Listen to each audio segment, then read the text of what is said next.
আসসালামু আলাইকুম বন্ধুরা, তোমাদের সবাইকে ম্যাক্সিমাম সিটি ভাবে স্বাগতম। তো আমরা মডেল অক্সিলারি ভার্ব নিয়ে আলোচনা করছিলাম। তো মডেল অক্সিলারি ভার্ব কি তা যদি তোমাদের প্রথমে জানাই, তা মডেল অক্সিলারি ভার্ব হলো যে সকল অক্সিলারি ভার্ব মূল ভার্বের সাথে যুক্ত হয়ে বিভিন্ন অর্থ প্রকাশ করে, তখন তাকে আমরা মডেল অক্সিলারি ভার্ব বলে থাকি বা মডেল অক্সিলারি বলে থাকি।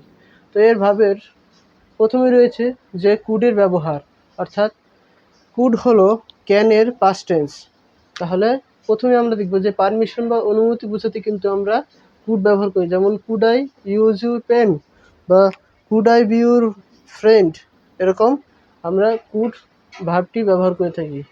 এরপর পলাইট রিকোয়েস্ট বোঝাতে, অর্থাৎ নম্রতার সাথে কোনো অনুরোধ করা বোঝাতে কিন্তু আমরা এখানে কুড ব্যবহার করতে পারি, যেমন could you help me with some money, could you help me with some money. এরপর আমরা লিখতে পারি could you give give me your pen বা could you give me your pen বা could you become my friend, এরকম কিন্তু আমরা could ব্যবহার করে থাকি। কিন্তু এখানে খেয়াল রাখতে হবে যে উড ইউ এর অল্টারনেটিভ হলো কুড, অর্থাৎ উড ইউ যখন আমরা ব্যবহার করি বা উড ইউ যদি ব্যবহার না করি, তাহলে আমরা তার পরিবর্তে কিন্তু আমরা বিকল্প হিসেবে কুড ব্যবহার করতে পারি। এরপর রেজাল্ট বা ফলাফল নির্দেশ করতে, অর্থাৎ কোনো একটি কাজ করা হয়েছে এবং তার ফলাফলকে, কোনো কার্য সম্পন্ন হওয়ার পর তার যে ফলাফল আমরা পাবো, সেই ফলাফলকে নির্দেশ করতে কিন্তু আমরা এখানে কুড ব্যবহার করতে পারি। যেমন আই এম সো হ্যাপি, অর্থাৎ আমি খুব খুশি। আই এম সো আনহ্যাপি, আমি খুব অসুখী। দ্যাট আই কুড উইপ, অর্থাৎ আমি এতই অসুখী যে আমি কান্না করতে পারি বা আমি ফুঁপিয়ে ফুঁপিয়ে কেঁদে ফেলতে পারি। তাহলে এভাবে রেজাল্ট নির্দেশ করতে কিন্তু আমরা কুড ব্যবহার করে থাকি। এরপর পাস্ট অ্যাবিলিটি, অর্থাৎ অতীতে কোনো ক্ষমতা বোঝাতে কিন্তু আমরা কুড ব্যবহার করতে পারি। যেমন when I was young I could play cricket well, অর্থাৎ আমি যখন ছোট ছিলাম আমি কিন্তু খুব ভালো ক্রিকেট খেলতে পারতাম। বা আই কুড প্লে, এখানে আমরা ফুটবলও দিতে পারতাম, যেমন আই কুড প্লে ফুটবল, বা বিভিন্ন খেলা হতে পারতো বা এমন কোনো গেম থাকতে পারতো, তখন কিন্তু আমরা এইভাবে কুড ব্যবহার করতে পারতাম।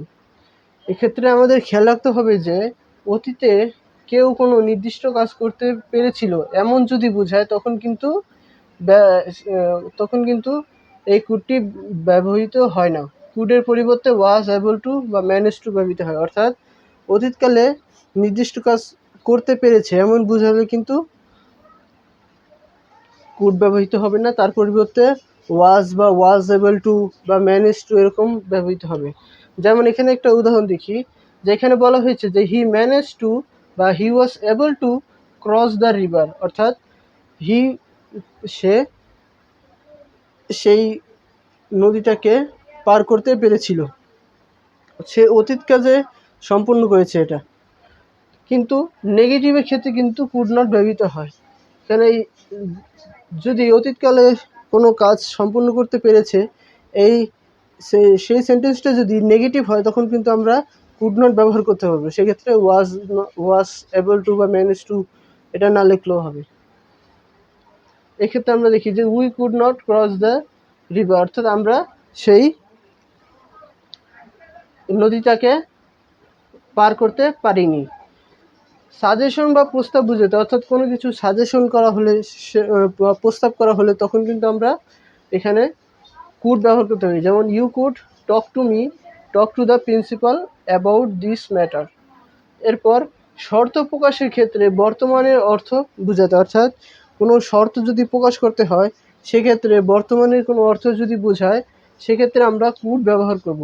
Could he get another job, যদি একটা উদাহরণ দেখি, যেখানে একটা উদাহরণ দেওয়া আছে যে could he get another job he left this one, অর্থাৎ সে যদি আরেকটা চাকরি পেত, তাহলে কিন্তু সে এই বর্তমান কাজটি ছেড়ে দিত, অর্থাৎ হি লেফট দিস ওয়ান, অর্থাৎ সে এই কাজটি ছেড়ে দিত। এরপর অতীতে কোনো কাজ করার সুযোগ থাকা সত্ত্বেও তা যদি করা না হয়, সেক্ষেত্রে কিন্তু আমরা কুড ব্যবহার করব। অর্থাৎ অতীতে সম্পন্ন করতে পারবে এমন কোনো কাজ যদি সম্পন্ন করা না হয়, অর্থাৎ সামর্থ্য থাকার পরও যদি সেই কাজটি সম্পন্ন করা না হয়, সেক্ষেত্রে আমরা কুড ব্যবহার করব। যেমন he could have passed the examination, অর্থাৎ সে চাইলেই কিন্তু সেই পরীক্ষাটায় পাশ করতে পারতো। এখানে আমরা স্ট্রাকচারটা দেখে নিই। স্ট্রাকচার হলো প্রথমে সাবজেক্ট, এরপর কুড হ্যাভ, এরপর ভার্বের পাস্ট পার্টিসিপল ফর্ম, এরপর হলো বাক্যাংশ। তো এইভাবে এই সেন্টেন্সটি গঠিত হয়েছে। অর্থাৎ অতীতে কোনো কাজ করার সুযোগ থাকা সত্ত্বেও যদি সেই কাজটি করা না হয়, সেক্ষেত্রে কিন্তু আমরা কুড ব্যবহার করতে পারবো। তো আজকের জন্য এই পর্যন্তই। সবাইকে আল্লাহ হাফিজ।